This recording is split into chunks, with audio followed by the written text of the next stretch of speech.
Hey, my fellow musicians. Today is tip number 2 in my Healthy Habits for Musicians series. So today I want to talk about stagnant postures. But for those of you that don't know me, my name is Heather. I was a professional musician. I had injuries that halted my career as a musician. I then went on down the path of healthcare, and for the last 20 plus years I have specialized in treatment of injuries in the upper extremity, and I have a real focus on working with musicians now that I own my own clinic, and I have the time to really dig into all the aspects that go into being a musician with an injury or trying to prevent an injury. So today is stagnant postures. We all do them and we don't even realize it. All right, so every instrument has its own kind of funky posture that it puts us in, and that's a whole nother subject. Today I'm going to kind of be more global and not hone it down specifically yet to every specific instrument, but I'm going to give you an example. So the example for me was, as a flute player, I would always stand in practice. And when I would stand in practice, I would always lean into my left hip. So all the weight would shift onto my left side. Even when I would sit in practice, I would lean to the left.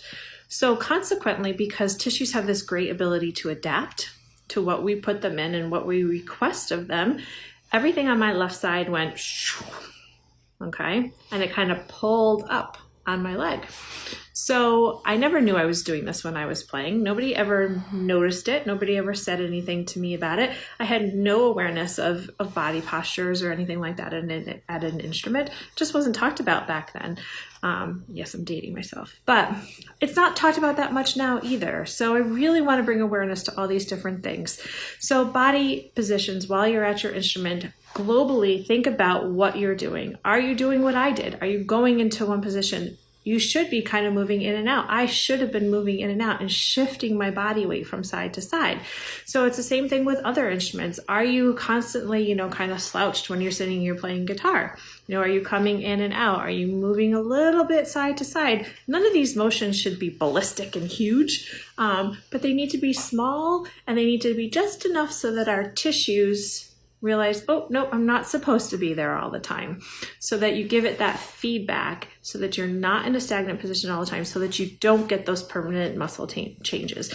Now you're gonna get some because of the positions that your instrument puts you in naturally when you're playing, specifically violins and violas and that kind of thing with the neck issues, and you're gonna have to do specific things to work out of those postures.